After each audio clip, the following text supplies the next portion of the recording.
بسم اللہ الرحمن الرحیم۔ السلام علیکم، آپ دیکھ رہے ہیں داستانی ٹی وی چینل۔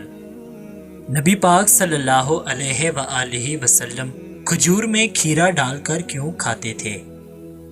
آپ صلی اللہ علیہ وآلہ وسلم کے ہر قول، ہر فعل اور ہر عادت میں حکمت موجود ہے۔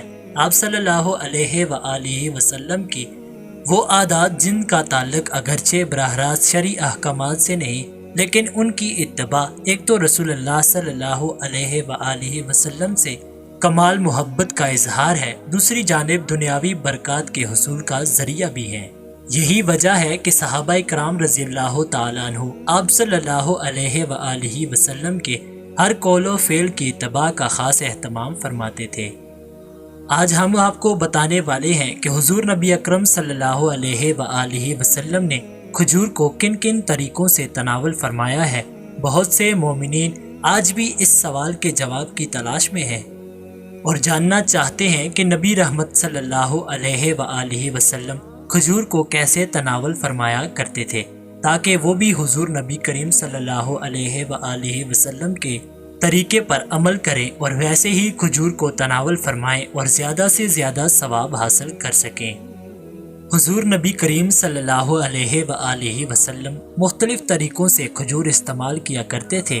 کبھی کھجوریں ہی تناول فرمایا کرتے، کبھی ان کے ساتھ مکھن ملا کر استعمال فرماتے، کبھی ان کو دودھ میں ملا کر تناول فرماتے اور کبھی خربوزے یا پھر تربوز کے ساتھ ملا کر کھاتے تھے۔ ساتھ ہی اس کی حکمت بیان فرماتے تھے کہ اس طرح کھجور کی گرمی کو ان مذکورہ چیزوں کی ٹھنڈک کے ذریعے معتدل کیا جا سکتا ہے۔ آپ صلی اللہ علیہ وآلہ وسلم کچی کھجور تناول نہیں فرماتے تھے۔ اللہ تعالیٰ نے ہر علاقے کے باشندوں کے مزاج کے مواقف پھل پیدا فرمائے ہیں۔ ان علاقائی پھلوں کا انسانی صحت میں بہت دخل ہے۔ آپ صلی اللہ علیہ وآلہ وسلم اپنے علاقے کے اعتبار سے کھجور کا بکثرت استعمال فرماتے تھے۔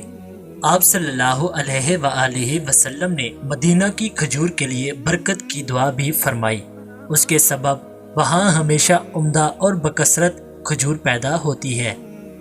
آپ صلی اللہ علیہ وآلہ وسلم کو اجوا کھجور سب سے زیادہ پسند تھی اور اسے آپ صلی اللہ علیہ وآلہ وسلم نے جنت کا پھل قرار دیا ہے۔ حضرت جابر بن عبداللہ فرماتے ہیں کہ ہم پیلو کا پھل توڑ رہے تھے تو نبی کریم صلی اللہ علیہ وآلہ وسلم نے فرمایا کہ سیاہ توڑنا۔ پیلو کا پھل معدے کے لیے مقوی اور ہاضمے کو درست کرتا ہے، بلغم خارج کرتا ہے اور پشت کے درد کو ختم کرتا ہے۔ حضرت عائشہ رضی اللہ تعالیٰ عنہ نے آپ صلی اللہ علیہ وآلہ وسلم کو تازہ کھجور کے ساتھ تربوز تناول فرماتے دیکھا ہے۔ تربوز اور خربوزہ دونوں ٹھنڈی تاثیر رکھتے ہیں، معدے کی گرمی کو دور کرتے ہیں، مثانے کے درد کے لیے نافع ہیں۔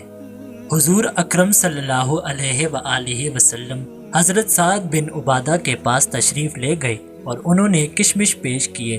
آپ صلی اللہ علیہ وآلہ وسلم نے تناول فرمائی اور ان کو دعا دی۔